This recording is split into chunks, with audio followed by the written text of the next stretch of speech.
my LGBT friends and others. Okay, so we're going to start off in Exodus chapter 17. This is after, of course, God gave, they were in the valley of sin and God gave them manna from heaven and also quail. Pretty cool. Okay, so the people murmur for water at Rephidim, and are sent to the rock of Horeb. Amalek overcome God's vengeance against them. Moses builds an altar. Okay. And all the congregation of the children of Israel journeyed from the wilderness of Sin after their journeys according to the commandment of the Lord, and pitched in Rephidim. There was no water for the people to drink.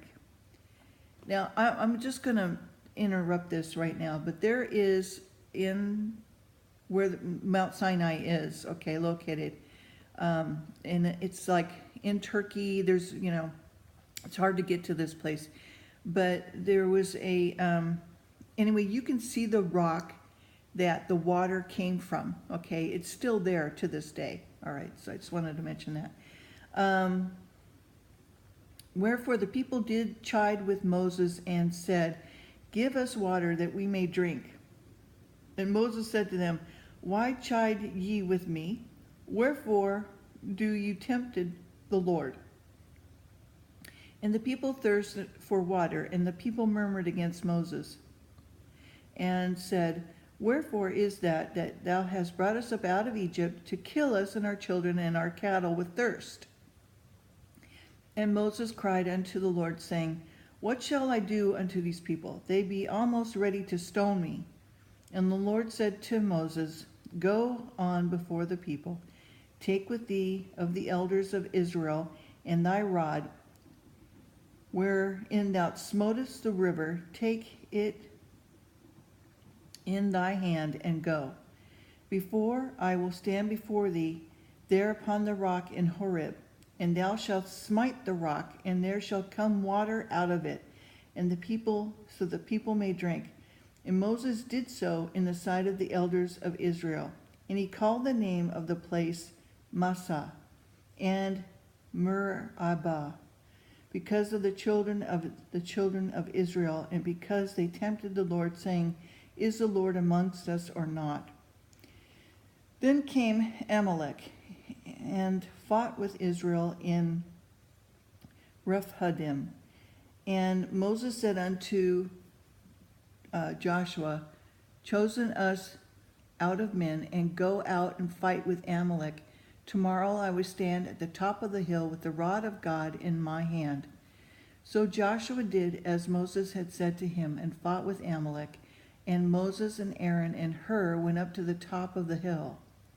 And when it came to pass, when Moses held up his hand, that Israel prevailed, and when he let down his hand, Amalek prevailed.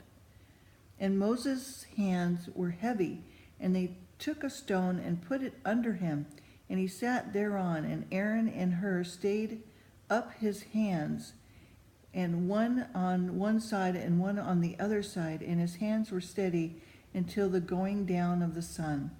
And Joshua discomfited Amalek and his people with the edge of the sword. And the Lord said unto Moses, "Write this for a memorial in a book, rehearse it in the ears of Joshua, for I will utterly put out the remembrance of Amalek from under heaven." And Moses built an altar and called the name of it Jehovah Nissi. For he said, "Because the Lord had sworn that the Lord will have war with Amalek from generation to generation." Chapter 18. Jethro bringeth to Moses his wife and 2 sons. Moses entertains him. Jethro gives Moses counsel. It is accepted, and Jethro departs.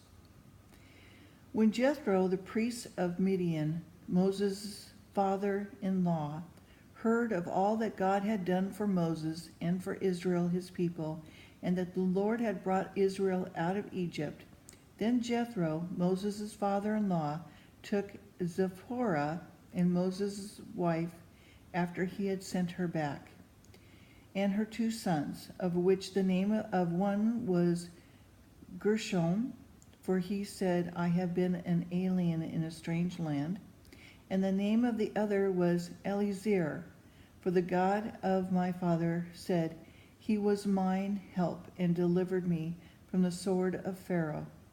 And Jethro and Moses' father-in-law came with his sons and his wife unto Moses into the wilderness, and where he encamped at the mount of God. And he said unto Moses, I, thy father-in-law, Jethro, am come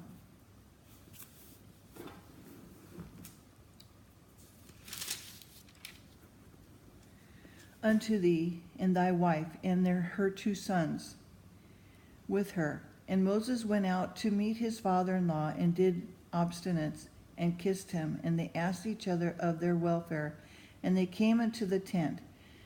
And Moses told his father-in-law all that the Lord had done unto Pharaoh and to the Egyptians for Israel's sake, and all the travail that had come upon them by the way, and how the Lord delivered them. And Jethro rejoiced for all the goodness which the Lord had done to Israel, whom he had delivered out of the hand of the Egyptians. And Jethro said, Blessed be the Lord, who had delivered you out of the hand of the Egyptians, and out of the hand of Pharaoh, who had delivered the people from under the hand of the Egyptians. Now I know that the Lord is greater than all gods, for in the thing written they dealt proudly, that he was above them. I want to just stop there just for a second, because the Lord has told me something. That, when you see these, words like gods, greater than all the gods. So, people, I'm sure, wonder about this, and there's been myths and stuff, and you've heard about, the mythology of different gods. These gods that they're talking about were, part of the fallen angels, the Nephilim, that were, that had, powers greater than we have, because, God gave them those powers. And so, and also Lucifer, who was the bearer of the light, not the light, but the bearer of it, and, was cast down to the second heaven, will eventually be cast to earth in the end times. He's the ruler, okay? He's the one that he goes about the earth, devouring the earth like a roaring lion, looking to, hurt and maim and devour. And so this is what that's about, okay? So these are where these myths come from, and because our Bibles aren't completed, anyway, so I just wanted to bring that up, okay?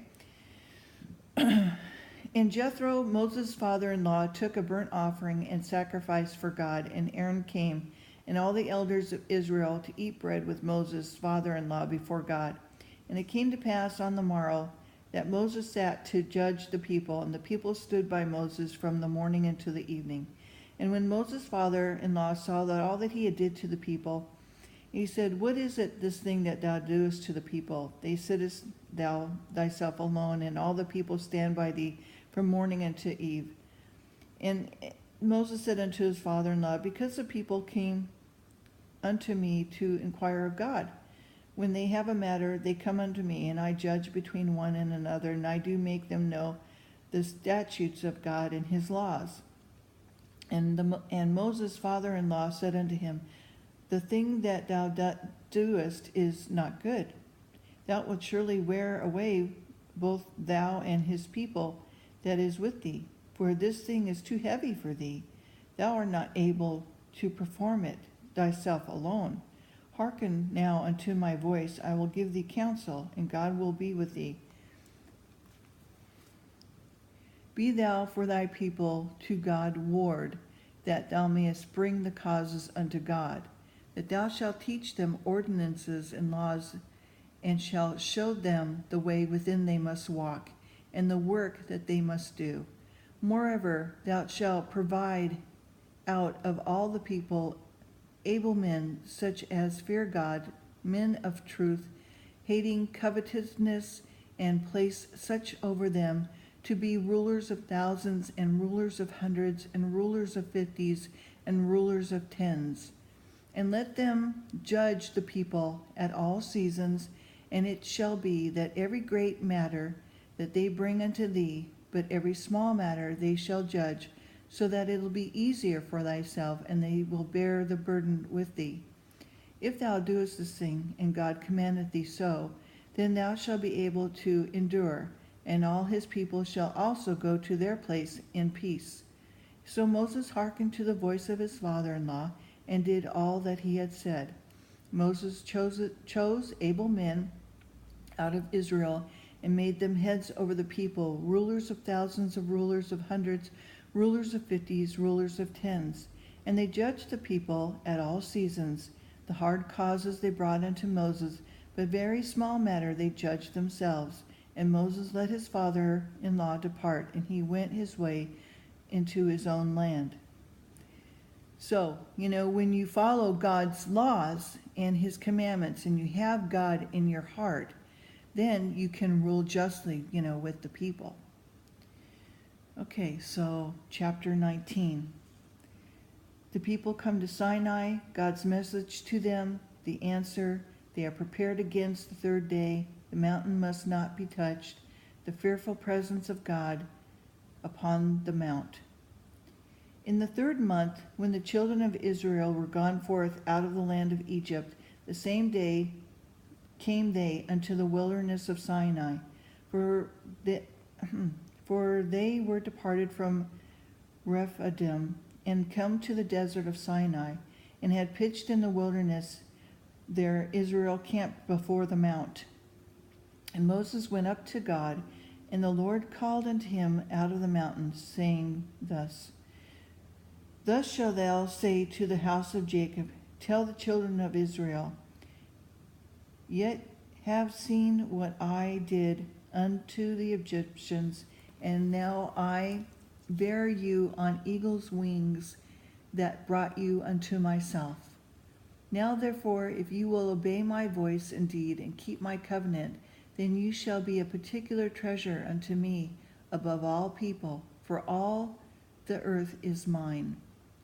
And yet you shall be unto me a kingdom of priests, and a holy nation. These are the words which thou shalt speak unto the children of Israel. And Moses came and called for the elders of the people, and laid before their faces all these words which the Lord commanded him. And all the people answered together and said, All that the Lord hath spoken we will do. And Moses returned the words of the people unto the Lord. And the Lord said unto Moses, Lo, I come unto thee to a thick cloud, that the people may hear when I speak with thee, and believe thee forever. And Moses told the words of the people unto the Lord. And the Lord said to Moses, Go unto the people, and sanctify them today.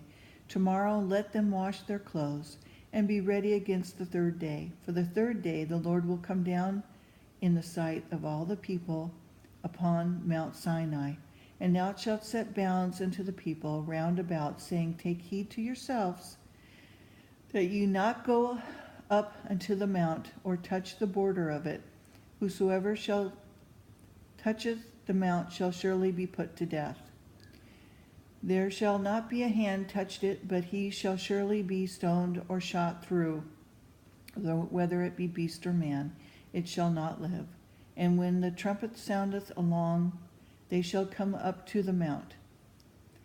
And the Moses went down from the mount to the people, and sanctified the people, and they washed their clothes. And he said to the people, Be ready against the 3rd day, come not at your wives. And it came to pass on the 3rd day in the morning, that there were thunders and lightnings in the thick cloud upon the mount, and the voice of the trumpet exceedingly loud, and all the people that was in the camp trembled. And Moses brought forth the people out of the camp to meet with God, and they stood at the nether part of the mount. And the Mount Sinai was altogether on a smoke, because the Lord descended upon it in a fire, and the smoke therefore ascended as the smoke of a furnace, and the whole mount quaked greatly. And the voice of the trumpet sounded long, and waxed louder and louder. And Moses spake, and God answered